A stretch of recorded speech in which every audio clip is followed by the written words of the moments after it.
When the all-new, all-singing, all-dancing NSX hit the streets in 2016, it left some people wanting. As it turns out, 573 horsepower delivered to all four wheels through what is still one of the most advanced hybrid systems in production just wasn't enough. People wanted something more engaging, something more edgy, something with a little more soul. I have to admit that I'm one of those people. I love the original NSX, and when I got a chance to drive the new one, I was left wanting just a little bit more. But that's what Acura promises isn't this. It's the new 2019 NSX with a series of subtle suspension and software tweaks that promise to make it more engaging on the road and faster out here on the track.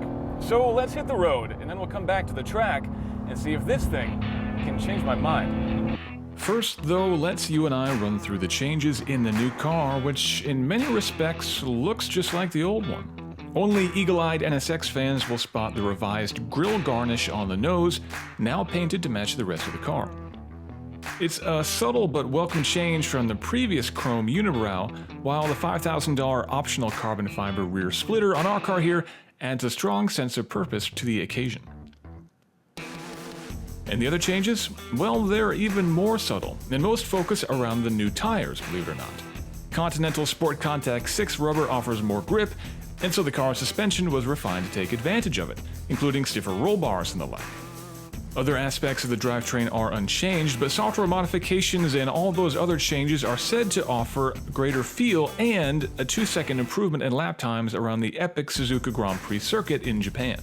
On the inside, red or blue leather interiors are now available, though this one sadly had neither, while many previous options are now standard, like the upgraded and ear-shattering ELS audio system. All those standard features mean that the new NSX is even better equipped than before, which is impressive because this was already one of the best and most livable super sports cars on the market. I mean, how many cars are there out there putting down almost 600 horsepower that also come with a perfectly livable infotainment system with both Android Auto and Apple CarPlay, although the lack of a volume knob is a bit of a bummer. But even better are the ergonomics in here. I'll let you make your own TARDIS jokes at home, but there is seriously a lot of room in here, way more than you would think from the outside. I mean, I have enough headroom that my hair doesn't even touch the headliner, and I never have enough headroom in sports cars.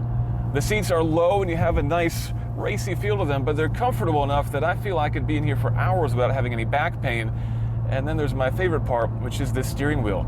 It's small, but it is perfectly shaped. It's like it was molded to fit my hands like a race car. And the steering rack in this car is so sharp that I never need to shuffle steer. I am absolutely in love with the way the steering feels.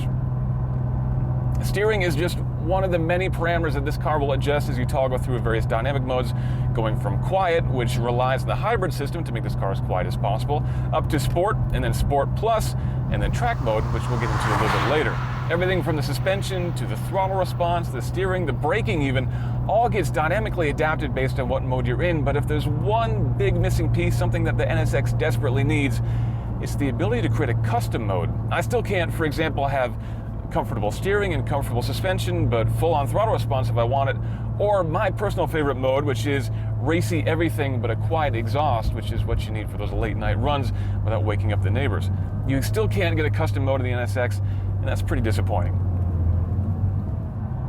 But regardless of which mode you're in, the NSX puts down a lot of power coming out of one of the most advanced hybrid systems on the road today.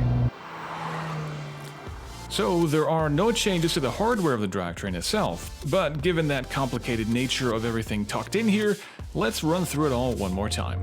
The heart of the NSX is a compact 500 horsepower, 75-degree, 3.5-liter twin turbocharged V6 that's mated to both a 9-speed dual-clutch transmission and a 47 horsepower electric motor, which in Acura speak is called the direct drive motor. All that contraption is exclusively connected to the rear wheels. Up front, nestled behind that revised nose, you'll find another 2 electric motors, the so-called twin motor unit, each driving one of the wheels and each offering a maximum of 36 horsepower. Now, due to the complexities of maximum electrical power delivery and aggregating all of those power sources into a single all-wheel drive powertrain, you can't just add up all that power. But per Acura, maximum output is a very, very healthy 573 horsepower and 476 pound-feet of torque. A tiny 1.3 kilowatt-hour battery pack provides just enough juice for the NSX to cruise silently for short distances. perfectly for those sneaky 2 a.m. departures to go find your favorite roads. All that means that you can go from a perfectly quiet electric car to sneak out of your driveway if you want to, and then with just a twist of a knob, you can have an absolute rocket ship with remarkably good throttle response. And out here on the road, it's really, really fun, and the ride quality is actually remarkably good too, despite those incredibly low-profile tires. But as ever with a car this quick, in order to really feel what it can do, you need to find a racetrack. Welcome to Lime Rock Park, one of my favorite tracks in the US, and not just because it really does look like a park.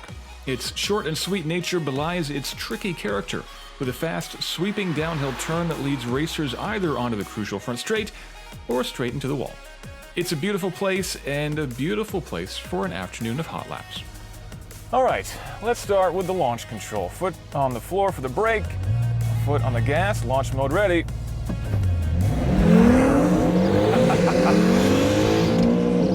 All right, that's pretty quick.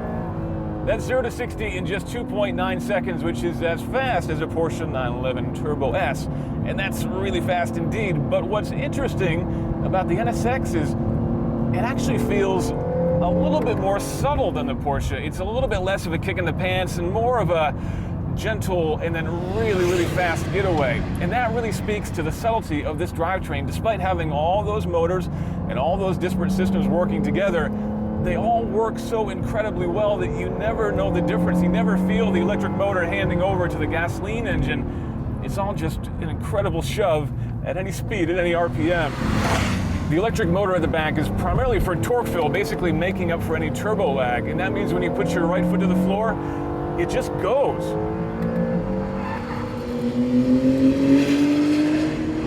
But the real magic is what's happening in the front end. Those dual motors up front, they may not put down a lot of power, but they do remarkable things for the handling of this car. They make it handle unlike any other car I've ever driven. I've driven a lot of all-wheel drive cars, front-wheel drive cars, rear-wheel drive cars, and this is not like any of them. The first time I drove the NSX, that's part of the reason that I was a little bit underwhelmed, because turning into a corner, the car can feel maybe a little bit sedate at times. But in talking with Peter Cunningham, famed racing driver from Acura's real-time program, he told me that to really get the most out of this car, you need to do something different. And that is basically, when the front end feels like it's understeering, turn the wheel in more and give it more gas. And if you've ever driven an all-wheel drive car on the track, you know that that's actually the reverse of what you would typically do.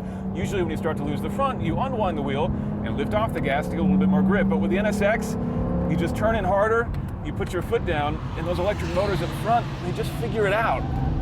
The outside motor spins up, the inside motor can even drag to give a little bit of regen, and that dynamic torque vectoring across the super handling all-wheel drive, it absolutely works wonders. And the more laps I turn in this car, the more time I spend on track in this thing, the more, I gotta say, I'm falling in love with this thing. The changes to the 2019 NSX are so many and so minor that in isolation, it's pretty well impossible to detect any of them. But together they create a car that, well, I've been doing hot laps all afternoon and all I want to do is get back in the car again. I'm even looking forward to the drive home, and let me tell you, after many long days of shooting supercars, that's usually not the case. And then there's the look. I don't know whether it's that red or the way those black wheels work with it or the minor tweak they made to the nose, but I can't stop looking at this thing. The 2019 NSX has truly stolen my heart, and since it was heart that was missing in the first place, it's safe to say this car is now complete.